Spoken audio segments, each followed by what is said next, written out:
국민의힘 김형동입니다. 후보자님, 점심 좀 드셨어요? 네. 여기까지 오시느라고 고생하셨습니다. 네, 감사합니다. 점심 기간 동안에 전화도 받기도 하고 또 다양한 언론 매체 통해서 오전에 우리 위원회가 후보자께 질의한 내용과 관련돼서 이런저런 기사도 있고 질의도 있었는데 제가 보니까 크게 두 가지입니다. 뭐 대부분 그렇지만은 후보자 개인의 어떤 자격 문제, 뭐 주변 문제도 있지만은 그거 하나 있고 그 다음에 많이들 놀라는 분들이 공수처가 아직도 있었냐 뭐 이런 얘기도 하는 분들도 있더라고요. 자질 관련돼서 저는 뭐 가족 얘기는 하고 싶은 생각이 전혀 없습니다. 근데 후보자는 수사 경험이 있습니까? 저는 법관 출신으로 수사 경험이 없습니다. 없잖아요, 그죠? 네. 전임 김진욱입니까? 전임 원장이, 공처장이, 그분도 제가 알기로 수사 경험이 없는 분이었거든요.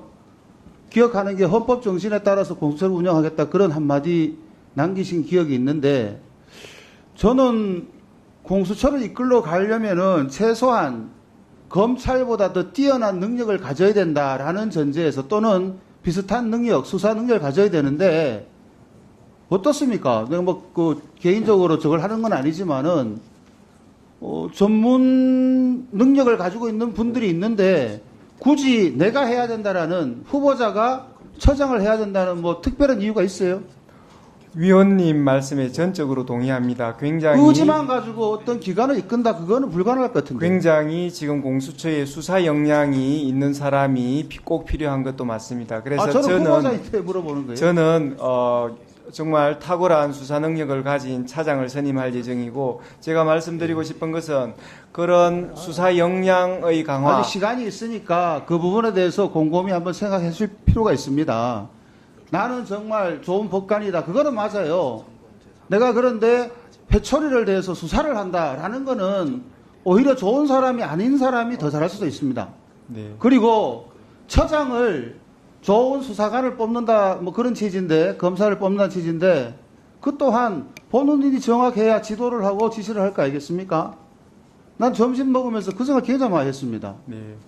프로필을 봤을 때는 정말 좋은 분이다. 그런데 과연 이분이 이직에 맞느냐 그런 생각을 좀 해봤습니다. 그 다음에 하나는 쭉 검토해 보셨겠지만은 준비하는 과정에서 공수처를 고쳐서 쓸 수 있습니까, 지금? 뭐 좀 수리해서 보링해가지고 쓰면은 잘 굴러갈 수 있는 차입니까? 아니면 폐차해야 됩니까? 답변 드려도 되겠습니까? 위원님, 저는 공수처장 후보로서 지금 공수처가 본래의 법에 의한 그 취지에 좋습니다. 따라서 권능에 따라서 할 수 있는 그런 기관이라는 확신이 있기 가지고 때문에 계시겠죠. 지원했습니다. 그러면 고쳐야 할 부분이 어디인지는 다 점검했습니까? 저는 먼저 그 수사 역량 강화를 위해서 많은 노력을 했습니다. 두루뭉술하게 뭐 사람 많이 주면은 잘할 수 있다. 이런 얘기는 나도 할 수 있습니다. 저도. 후보자가 됐으면은 이 기간에 문제가 어떤 것이 있으니까 나는 앞으로 어떻게 하겠다.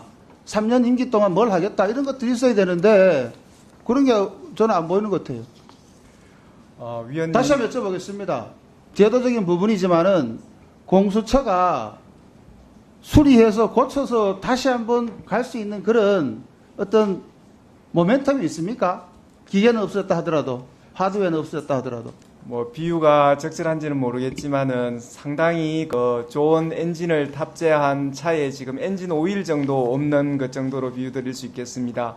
저는 그 아주 소중한 그 엔진 오일이 되어서 공수처를 훌륭한 기관으로 꼭 만들어내겠습니다. 저는 상대적으로 공수처와 같은 기관이 어떤 국가 권력을 또 고위직을 감시해야 하는 기관이 공정하고 엄정하게 집행되는 것에 대해서 전적으로 동의합니다. 그런데 거기에 정치적 의도가 들어갔을 때는 이미 그 기관은 시효랑 운명을 다 했다고 봅니다. 공수처가 출범하고 이 사진 기억하시는지 모르겠는데요.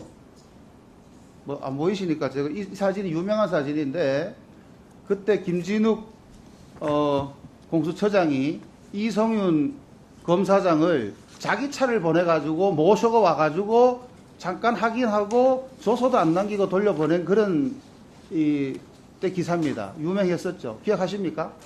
네, 언론을 통해서 확인했습니다. 이때 이미 이 기관은 수명을 다 했어요.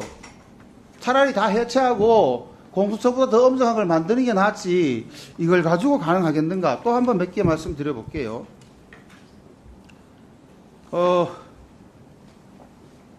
2021년 9월인데 저기 현장에 있었는데 김웅 의원 아시죠? 김웅 의원. 네. 그때 압수수색 영장도 제시하지 않고 강제 수사에 들어왔습니다. 알고 계십니까? 뉴스를 보신 건 있겠죠? 네. 결국 그때 영장 집행이 불법이다라는 게 확인이 돼가지고 법원의 결정을 받았습니다. 기억하십니까? 언론을 통해서 확인한 정도입니다. 네. 아니 공수처장 하시겠다는 게 하시겠다는 분이 그동안의 역사와 이력 중에 문제가 됐던 것을 확인하고 들어와야지. 언론을 통해서 확인하면 그거 뭐 언론만 믿으실 겁니까? 지금 뭐 최상병 관련된 나오는 것도 전부 다 언론에서 어떻게 했다는 거 확인 없지 않습니까? 뭐 그걸 그대로 믿고 수사하시겠어요? 위원님 말씀 하나 더 듣는 말씀을 바겠습니다. 올리겠습니다. 또 우리 당 관련된 것은 그런데 제 이름도 이게 들어갔던 걸로 기억합니다. 그해 21년 12월 달에 국회의원에 대한 통신자료 조회가 무려 91명을 했었어요. 공수처가. 수사의 ABC도 모르는 거 아닙니까? 위원님 지적하셨듯이 제가 공수처장이 된다면 그 적법 절차 준수에 대해서도 매우 신경 쓰겠습니다. 그동안의 이력을 알아야 뭐 신경을 쓰고 하는 거죠. 다시 한번 여쭤보겠습니다. 지금이라도 내가 이 자리에 적합한 사람인지에 대한 확인을 다시 한번 해보셔야 됩니다. 하나 또 여쭤볼게요.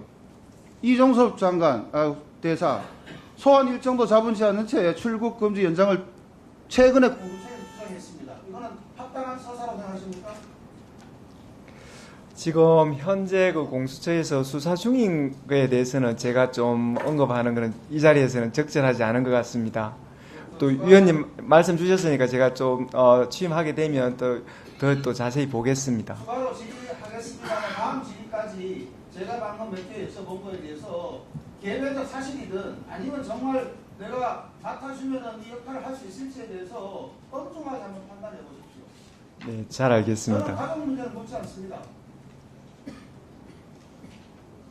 네, 유상범 의원님 질의하시기 바랍니다. 유상범 의원입니다. 후보